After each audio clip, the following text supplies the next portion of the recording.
Assalamualaikum warahmatullahi wabarakatuh. Perkenalkan, nama saya Salsabila Janati, guru IPA di SMP Negeri 3 Wanasari. Seringkali guru salah mengartikan bahwa memberikan kesempatan pendidikan yang merata kepada murid berarti semua murid menerima pelajaran yang sama pula. Namun, pemahaman ini tidak sepenuhnya tepat. Pendekatan pembelajaran yang berbeda memahami bahwa setiap murid memiliki keunikan.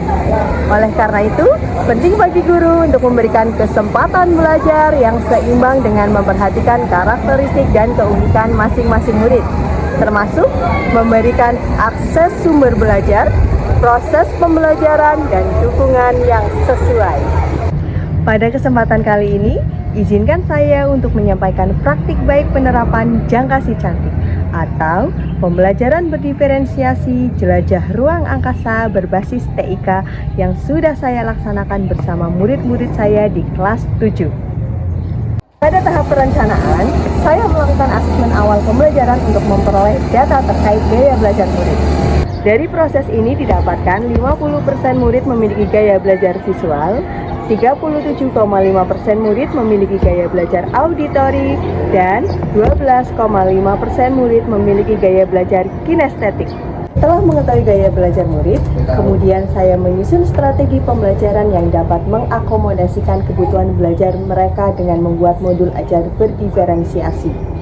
Sebagai langkah awal, untuk mengawali kegiatan, terlebih dahulu saya menciptakan kelas yang nyaman dan representatif bagi murid-murid saya. Saya mulai mendekatkan diri kepada mereka melalui kegiatan ice breaking sebelum memulai pelajaran untuk menciptakan atmosfer yang menyenangkan, akrab, dan ramah. Tujuan pembelajaran yang akan mereka capai adalah peserta didik dapat mengidentifikasi karakteristik planet dalam tata surya yang berpotensi mendukung adanya kehidupan di dalamnya. Saat murid pertama kali masuk ke dalam kelas, saya melibatkan mereka dalam proses penyusunan kesepakatan belajar.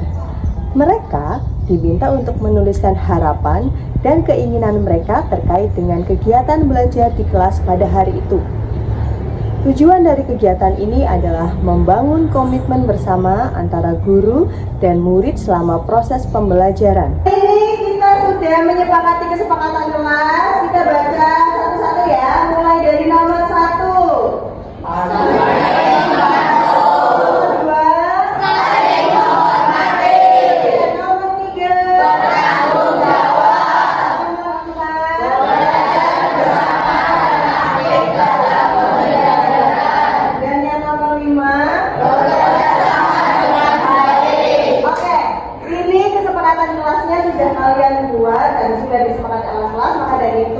Pembelajaran kali ini harus dengan beberapa poin yang sudah disepakati. Setuju ya?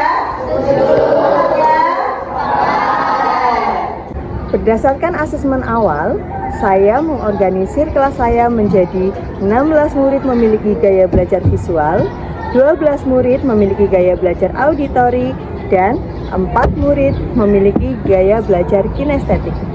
Untuk mempelajari konten yang saya berikan, setelah itu mereka akan mengembangkan kerjasama untuk menyelesaikan proyek-proyek yang akan menjadi bagian dari tugas mereka. Sebagai penguatan konsep materi, saya mengemas konten pembelajaran dengan berbasis teknologi, informasi, dan komunikasi.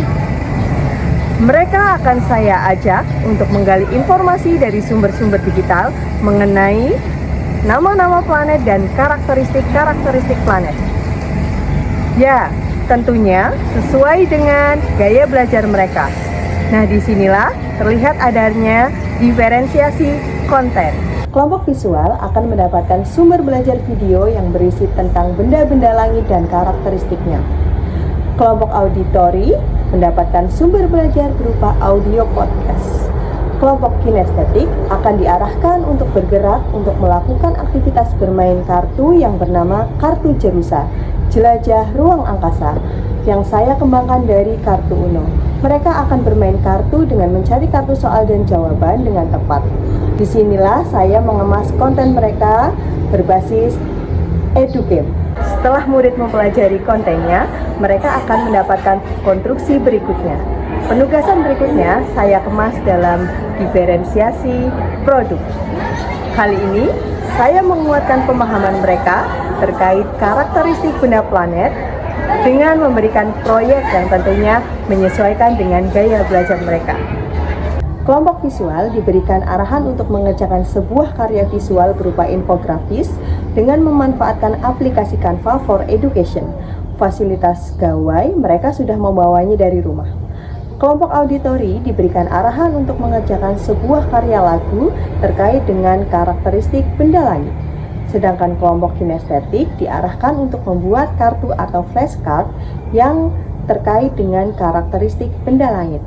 Hasil karya yang sudah mereka buat selanjutnya dipresentasikan di depan kelas dengan kelompoknya masing-masing, dan kelompok lain memberikan tanggapan, saran, dan pertanyaan. Ini kartu yang saya buat.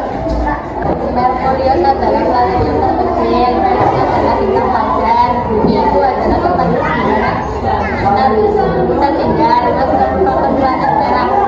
Merkurius planet terkecil, Venus bintang fajar, Bumi tempat kita tinggal, Mars adalah si planet merah, Jupiter planet terbesar, Saturnus yang ada cincinnya, Uranus planet yang dingin, Neptunus planet terluas. Secara bersamaan, guru melakukan asesmen formatif dengan mencatat perkembangan belajar murid. Berikutnya adalah refleksi pembelajaran. Refleksi ini diajukan melalui proses tanya jawab secara tertulis.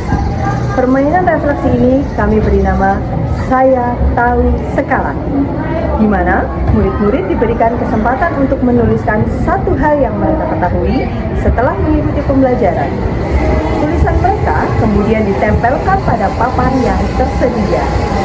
Oke anak-anak, bagi kalian sudah mengikuti pelajaran pada hari ini, kalian sudah mengetahui karakteristik yang ada di muka bumi ini, karakteristik benda-benda langit. Maka dari itu, Musasa ingin sekali merefleksikan pembelajaran pada hari ini. Kalian menulis hal yang kamu ketahui tentang pembelajaran hari ini, dan jangan lupa beri emoji tentang pembelajaran hari ini bersama dengan Musasa. Bisa? Bisa. Dan inilah merupakan hasil refleksi pembelajaran yang telah mereka buat. Assalamualaikum warahmatullahi wabarakatuh. Perkenalkan, nama saya Dila Monika Putri. Saya sangat senang belajar berkelompok sehingga saya lebih aktif dan lebih bersemangat dalam pelajaran. Assalamualaikum warahmatullahi wabarakatuh. Perkenalkan, nama saya Risa Wijaya. Saya sangat senang mengikuti pelajaran IPA karena saya telah membuat lagu nama-nama planet yang membuat saya lebih mudah mengingatnya. Catatan dalam pembelajaran ini, kita harus menanamkan bahwa guru bukan satu-satunya sumber belajar bagi murid. Di era digital seperti sekarang, guru harus cerdas memanfaatkan kecanggihan TIK agar dapat menuntun murid dengan keinginan kodrat zamannya, dan tentunya juga peka terhadap kebutuhan belajar mereka yang memiliki keunikan satu sama lain. Demikian tadi praktik baik jangka si cantik, atau pembelajaran berdiferensiasi jelajah ruang angkasa berbasis kecanggihan TIK yang telah saya laksanakan bersama murid-murid saya. Dengan segala kerendahan, mohon doanya agar kami terus berkembang dan berusaha memberikan yang terbaik dalam proses pembelajaran selanjutnya. Semoga bermanfaat. Terima kasih. Salam dan bahagia. Wassalamualaikum warahmatullahi wabarakatuh.